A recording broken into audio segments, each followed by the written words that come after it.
Bonjour, aujourd'hui on va parler de la tension électrique. La dernière fois on a vu le courant électrique et on a dit que le courant électrique c'est le déplacement des charges.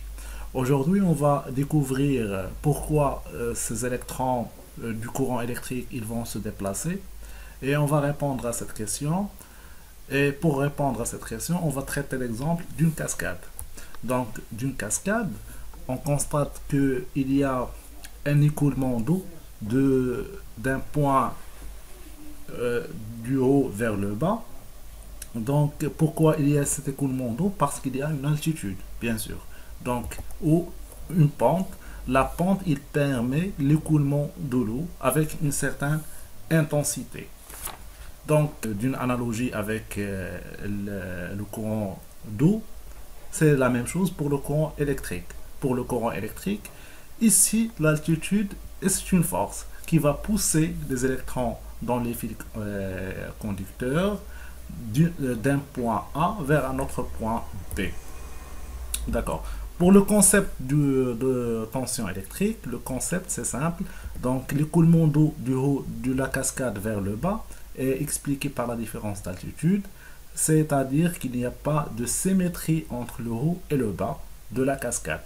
Par analogie, la tension électrique est expliquée par la différence de potentiel. Donc, l'analogie de la tension entre la tension électrique et la cascade, c'est la différence de potentiel. Donc, l'altitude pour la cascade et la différence de potentiel pour la tension électrique, qui est la cause du déplacement des porteurs de charge entre le point A et le point B. Donc, il y a une tension UAB due à l'état électrique différent des points A et B. L'état électrique du point A du circuit est lié à une grandeur appelée potentiel électrique notée VA. Et c'est une grandeur qui n'est pas mesurable. Donc, on ne peut pas mesurer directement la valeur de A, mais on peut mesurer la tension électrique. D'accord? Donc, on peut conclure qu'on ne peut pas parler de courant électrique sans tension. Donc, il n'y a pas un courant électrique sans tension. Et la tension, c'est la force qui pousse les électrons ou bien les charges de se déplacer d'un point vers un autre point. D'accord. Donc, pour la tension entre deux points A et B dans un circuit électrique, et généralement, c'est la différence de potentiel électrique entre ces deux bornes A et B. Donc, UAB est égal à VA moins VB. Son unité dans le système international, c'est le volt. Avec le VA, le potentiel électrique du point A, et VB, le potentiel électrique du point B. Donc, la tension électrique est une grandeur algébrique où UAB est égal à moins UBA. Donc, la tension électrique, c'est une grandeur algébrique, c'est-à-dire c'est une grandeur qui peut être positive, ou bien négative, ou bien nulle. D'accord?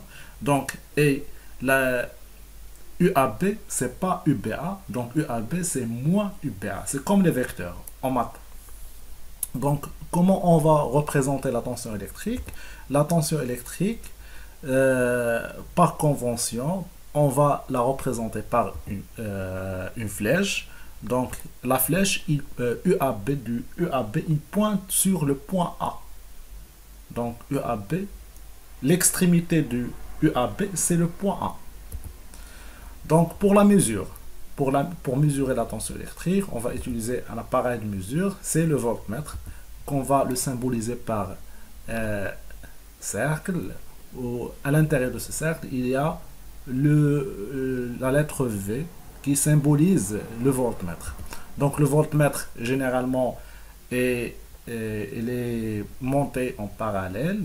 Il a deux bornes. La borne COM, il doit être relié à la borne négative.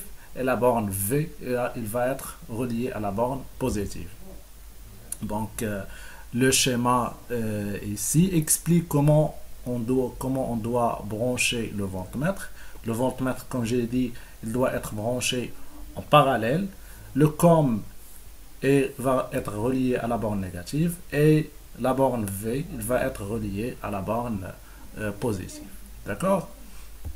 Donc, généralement, il y a deux voltmètres, le voltmètre à aiguille et le voltmètre numérique. Pour le voltmètre à aiguille, comment on mesure la valeur? Par la relation U est égale à C fois N sur N0. Avec C, c'est le calibre, et N, le nombre de gradations indiqué par l'aiguille, et N0, c'est le nombre de gradations de l'échelle de lecture. D'accord? Donc le calibre, toujours comme on a vu pour l'ampère-mètre, le choix du calibre, il doit être supérieur à la tension électrique et bien sûr la valeur la plus proche. D'accord?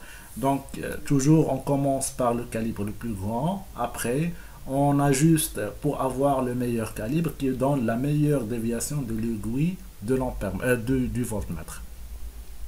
Donc de la même manière comme on a vu précédemment avec l'ampère-mètre, le voltmètre présente aussi une incertitude de mesure. L'incertitude de mesure est donnée par la relation la classe fois le calibre sur 100. Donc delta U est égal à la classe C fois le calibre C fois la classe CA sur 100. Ou bien le nombre de gradations de l'échelle de lecture. Donc l'incertitude relative ou la précision de mesure, c'est le delta U sur U. Donc voilà ici un schéma où l'image qui représente le voltmètre. Il y a la borne V et la borne comme indique l'image. Et le bouton en bas, c'est pour choisir bien sûr le calibre. Il y a aussi deux échelles, l'échelle de 50 ici et une échelle de 14 ou bien de 15.